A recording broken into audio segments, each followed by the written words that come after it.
Hi friends, how are you? Please subscribe my channel, please like my videos, please share my videos. Okay friends, 1857 తొలి సిపాయి తిరుగుబాటు ద్వారా ఝాన్సీ లక్ష్మీబాయి, తాంత్యా తోపే లాంటి వారు తొలి స్వాతంత్ర సమరానికి నాంది పలికారు. భారతదేశ స్వాతంత్రానికి గాంధీ, నెహ్రూ రెండు కళ్ళైతే సర్దార్ వల్లభాయ్ పటేల్ గుండెకాయ లాంటి వాడు. సర్దార్ వల్లభాయ్ పటేల్ పేరు వినబడితే చాలు భారతీయుల గుండె జల్లుమంటుంది. స్వాతంత్ర సమరంలో ఉక్కు మనిషి. స్వతంత్రం కోసం ప్రణాళికలు రచించడం, వాటిని అమలుపరచడంలో ఇతనికి తిరుగులేదు. అతనే మన ఉక్కు మనిషి. అయితే కాంగ్రెస్ అంతర్గత రాజకీయాల్లో మహాత్మా గాంధీ జోక్యం చేసుకోబోయి ఉంటే సర్దార్ వల్లభాయ్ పటేల్ స్వాతంత్రం రాకముందే భారత ప్రభుత్వానికి తాత్కాలిక ప్రధాని అయ్యేవారు. దేశానికి 1947 ఆగస్టు 15న స్వాతంత్రం రావాల్సి ఉంది. కానీ దానికి ఏడాది ముందే భారతీయుల చేతులకు బ్రిటన్ అధికారం అప్పజెప్పింది. తాత్కాలిక ప్రభుత్వం ఏర్పాటు చేయాల్సి ఉంది. కాంగ్రెస్ అధ్యక్షుడైన ప్రధానమంత్రినే చేయాలని నిర్ణయించారు. ఆ సమయంలో కాంగ్రెస్ అధ్యక్షుడు మౌలానా అబ్దుల్ కలాం ఆజాద్. అప్పటికే 6 ఏళ్లుగా ఆయన ఆ పదవిలో ఉన్నారు. ఆయన దిగిపోవాల్సిన సమయం వచ్చింది. నెహ్రూ చేతులకి పార్టీ పగ్గాలు చెప్పాలని అప్పటికే గాంధీ నిర్ణయించారు. 1946 ఏప్రిల్ 20న మౌలానాకు గాంధీ ఒక లేఖ రాశారు. నేనికి అధ్యక్షుడిగా ఉండదలుచుకోలేదు అని ఒక ఏకవాక్య తీర్మానం జారీ చేయాలని సూచించారు. ఈసారి నా అభిప్రాయం అడిగితే నెహ్రూని అధ్యక్షుడు చేయాలని అంటాను. దానికి ఎన్నో కారణాలు ఉన్నాయి, వాటిని చెప్పాలనుకోవడం లేదు అని గాంధీ అన్నారు. ఆ లేఖలో నెహ్రూ ప్రధానమంత్రి చేయాలని గాంధీ అనుకున్నట్లు కాంగ్రెస్ వారికి అందరికీ అర్థమైపోయింది. 1946 ఏప్రిల్ 29న కాంగ్రెస్ వర్కింగ్ కమిటీ సమావేశంలో కొన్ని నెలలు ఏర్పడనున్న తాత్కాలిక ప్రభుత్వం కోసం భారత ప్రధాని కావడానికి పార్టీ కొత్త అధ్యక్షుడిని ఎన్నుకోవాలి. ఈ సమావేశంలో మహాత్మా గాంధీతో పాటు నెహ్రూ, సర్దార్ వల్లభాయ్ పటేల్, ఆచార్య కృపాలిని, రాజేంద్ర ప్రసాద్, ఖాన్ అబ్దుల్ గఫార్ ఖాన్ సహా కాంగ్రెస్ అగ్రనేతలందరూ ఉన్నారు. నెహ్రూని పార్టీ అధ్యక్షుడిగా చూడాలని గాంధీ భావిస్తున్నట్లు ఆ గదిలో ఉన్న ప్రతి ఒక్కరికి తెలుసు. సాంప్రదాయం ప్రకారం కాంగ్రెస్ అధ్యక్ష పదవి ఎన్నిక ప్రాంతీయ కాంగ్రెస్ కమిటీ నిర్వహిస్తుంది. ఈ ప్రాంతీయ కమిటీలో 15లో 12 ప్రాంతీయ కమిటీలు సర్దార్ పటేల్ పేరునే ప్రతిపాదించాయి. మిగిలిన 3 కమిటీలు ఆచార్య కృపాలిని, పట్టాభి సీతారామయ్య పేరు ప్రతిపాదించాయి. ప్రాంతీయ కాంగ్రెస్ కమిటీలో ఏ ఒక్కటి కూడా నెహ్రూ పేరును అధ్యక్షుడిగా ప్రతిపాదించలేదు. నెహ్రూని 4వసారి అధ్యక్షుడిగా చేయాలని గాంధీ కోరుకున్నట్లు ప్రాంతీయ కమిటీలన్నింటినీ తెలిపినా ఎవరూ ఆయన పేరు ప్రతిపాదించలేదు. పార్టీ ప్రధాన కార్యదర్శి కృపాలిని పిసిసి ఎన్నికల చీటీని గాంధీ వైపు జరిపారు. గాంధీ కృపాలిని వైపు చూశారు. గాంధీ ఏమనుకుంటున్నారో ఆయనకు అర్థమైంది. ఆయన కొత్త ప్రతిపాదన సిద్ధం చేసి నెహ్రూ పేరును ప్రతిపాదించారు. దానిపై అందరూ సంతకాలు చేశారు. పటేల్ కూడా సంతకం చేశారు. ఇప్పుడు అధ్యక్ష పదవికి 2 అభ్యర్థులే ఉన్నారు. ఒకరు నెహ్రూ, మరొకరు పటేల్ తన పేరు వాపసు తీసుకుంటేనే నెహ్రూ ఏకగ్రీవంగా అధ్యక్షుడు అయ్యే అవకాశం ఉంటుంది. కృపాలిని ఒక కాగితంపై పార్టీ అధ్యక్ష పోటీ నుంచి నేను నా పేరును వెనక్కి తీసుకుంటున్నానని అర్జీ రాసి సంతకం పెట్టాలంటూ దాన్ని పటేల్ వైపు జరిపారు. అంటే గాంధీ నెహ్రూ అధ్యక్షుడు కావాలని, అందుకే మీరు మీ పేరు వాపసు తీసుకుంటున్నట్లు కాగితంపై సంతకం పెట్టాలని స్పష్టంగా చెప్పినట్లయింది. కానీ పటేల్ సంతకం చేయలేదు. ఆయన దాన్ని గాంధీ వైపు జరిపారు. నెహ్రూ వైపునే చూస్తూ గాంధీ, జవహర్ వర్కింగ్ కమిటీ తప్ప వేరే ఏ ప్రాంతీయ కాంగ్రెస్ కమిటీ మీ పేరు సూచించలేదు, దీనిపై మీరేమంటారో అన్నారు. నెహ్రూ మౌనంగా ఉండిపోయారు. అక్కడ కూర్చున్న వారంతా నిశ్శబ్దంగా ఉన్నారు. సరే, మీరు పటేల్కి అవకాశం ఇవ్వండి అని నెహ్రూ అంటారేమో అని గాంధీ అనుకున్నారు. కానీ నెహ్రూ అలా చేయలేదు. చివరికి గాంధీయే తుది నిర్ణయం తీసుకోవాల్సి వచ్చింది. గాంధీ ఆ కాగితాన్ని తిరిగి పటేల్కి ఇచ్చారు. ఈసారి పటేల్ దానిపై సంతకం చేశారు. దాంతో నెహ్రూని ఏకగ్రీవంగా అధ్యక్షుడిగా ఎన్నుకోవడం జరిగింది. సర్దార్ వల్లభాయ్ పటేల్ మనకు స్వాతంత్రం వచ్చినప్పుడు భారతదేశ తొలి ఉప ప్రధాని మరియు హోంమంత్రిగా సర్దార్ వల్లభాయ్ పటేల్ తీసుకున్న నిర్ణయాలు భారతదేశ ముఖ చిత్రాన్ని మార్చివేశాయి. సర్దార్ వల్లభాయ్ పటేల్ గారు ఒక నిర్ణయం తీసుకుంటే ఎవరు అడ్డుపడినా ఆ నిర్ణయం తుది నిర్ణయంగా ఉండేది. ఎవ్వరు ఏమనుకున్నా సూటిగా కుండ బొద్దలు కొట్టినట్లు ఉన్నట్లుగా చెప్పేవాడు. అందుకే ఆయన నిర్ణయాలు భారతదేశ చరిత్రలో ఉక్కు మనిషిగా నిలబెట్టింది. జీవితం మొత్తం ఉక్కు సంకల్పంతోనే ముందుకు నడిచారు. అలాంటి సర్దార్ వల్లభాయ్ పటేల్ గురించి మాట్లాడుకుందాం. సర్దార్ వల్లభాయ్ పటేల్ గారు అక్టోబర్ 31, 1875 గుజరాత్లో పుట్టారు. చదువుకున్నది లాయర్. ఇతని ఒక కేసు ఒప్పుకుంటే అది ఖచ్చితంగా గెలిచేవాడు. అంత గొప్ప లాయర్. అదే సమయంలో బ్రిటిష్ వారు భారతీయులను అనేక విధాలుగా నరకం చూపించేవారు.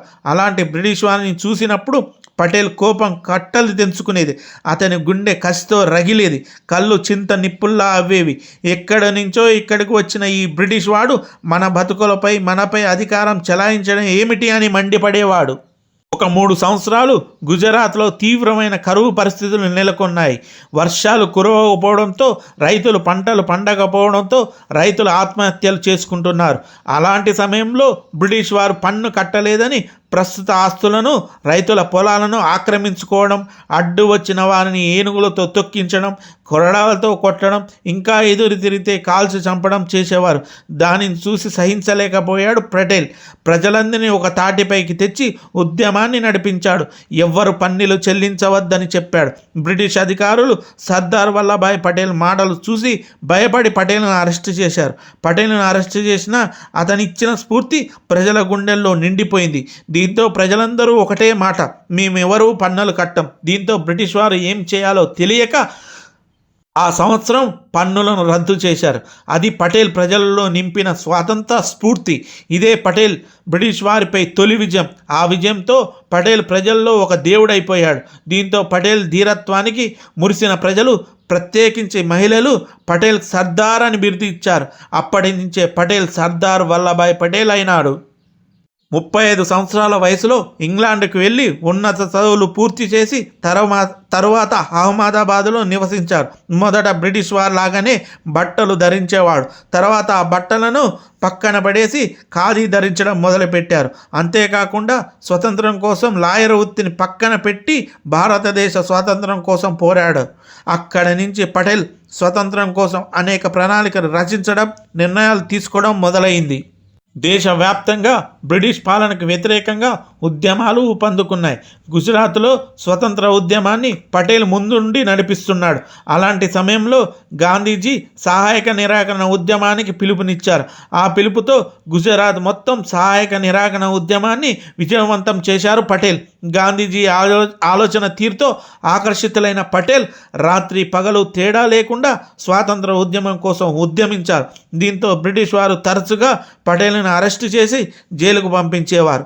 గుజరాత్లో స్వతంత్ర ఉద్యమాన్ని ముందుకు తీసుకువెళ్ళడానికి ఒక గట్టి నాయకుడు ఉంటే బాగుంటుందని గాంధీ అనుకున్నారు. అలాంటి సమయంలో పటేల్ గుజరాత్ నాయకుడిగా నేనుంటానని ముందుకు వచ్చారు. గాంధీజీ చాలా ఆనందపడ్డారు. ఆ తర్వాత ఉప్పు సత్యాగ్రహానికి గాంధీజీ పిలుపునిచ్చారు. మళ్ళీ పటేల్ ఆ ఉద్యమాన్ని గుజరాత్ మొత్తం తన నినాదాలతో ప్రజలతో ముందుకు తీసుకెళ్ళాడు. ఇలా ఉద్యమం కొనసాగుతున్నప్పుడే గాంధీజీ, పటేల్ ఒకే జైల్లో, ఎర్రవాడ జైల్లో ఉన్నారు. దీంతో జైలు జీవితంలో గాంధీజీకి పటేల్ మధ్య మంచి స్నేహం కుదిరింది. గాంధీజీ సిద్ధాంతాలు, ఆలోచనలు విన్న తర్వాత గాంధీజీ పటేల్కి బాగా గౌరవం పెరిగింది. పటేల్ ఆలోచనలు తెలుసుకున్న గాంధీజీ పటేల్ని అమితంగా గౌరవించేవారు. గాంధీజీని పటేల్ ఎప్పుడూ తన పెద్దన్నయ్యలాగానే చూసేవారు. గాంధీజీ కూడా పటేల్ని ఒక చిన్న తమ్ముళ్లాగా తన ఆలోచనలను, ప్రణాళికను చెప్పేవాడు. జైల్లో ప్రతిరోజు స్వాతంత్ర ఉద్యమం ఏ విధంగా నడపాలి అని ఇద్దరు చర్చించుకుంటూ ఉండేవారు. ఆ సమయంలోనే గాంధీజీ పటేల్కి సంస్కృత భాషను నేర్పాడు. ఇలా ఒకరి గురించి ఒకరు తెలుసుకోవడం జైలు జీవితం ఉపయోగపడింది. కాంగ్రెస్ వర్కింగ్ కమిటీ మీటింగ్లో క్విట్ ఇండియా ఉద్యమాన్ని నెహ్రూ ప్రతిపాదించారు. కాంగ్రెస్లో గాంధీజీ మినహా మెజారిటీ సభ్యులు దానికి ఒప్పుకున్నారు. గాంధీజీని అన్ని విషయాల్లో సమర్థించే పటేల్ కూడా క్విట్ ఇండియా ఉద్యమానికి మద్దతు తెలిపాడు. ఎందుకంటే క్విట్ ఇండియా నినాదం చేసిన వెంటనే బ్రిటిష్ వారు భారతదేశాన్ని విడిచి వెళ్ళకపోవచ్చు, కానీ భారతదేశంలో బ్రిటిష్ వారిని ఎంతో కాలం ఉండనివ్వరని బ్రిటిష్ వారికి తెలుస్తుంది. అందుకే పటేల్ ఆ నిర్ణయాన్ని ఒప్పుకున్నాడు. బ్రిటిష్ వారి రాక్షస పాలనను ఎదిరించడంలో పటేల్ ఎదురు నిలబడి పోరాడేవారు. కేవలం ప్రజలను పోరాడమనండి అని పిలుపునిచ్చి ఊరుకోకుండా తానే పోరాటానికి నాయకత్వం వహిస్తూ ముందుకు నడిపేవాడు. ఎవరైనా మాటలు మార్చడం లాంటివి చేస్తే పటేల్ సహించేవాడు కాదు. ఎదుటివారు ఏమనుకున్నా సరే మనసులో ఉన్న విషయాన్ని నిర్మోహమాటంగా చెప్పేవాడు. అదే ఆయన బలం, అదే ఆయన బలహీనత. దానివల్లనే పటేల్ని చరిత్ర పుటలపై ఉక్కు మనిషిగా నిలబెట్టింది. ఇలా స్వతంత్ర ఉద్యమంలో భారతీయులందరూ బ్రిటిష్ వారిపై గెలిచారు. భారతీయ ఎర్రకోటపై మువ్వన్నెల పతాకం రెపరెపలాడింది. 2 శతాబ్దాల ప్రజల నిరీక్షణ ఫలించింది.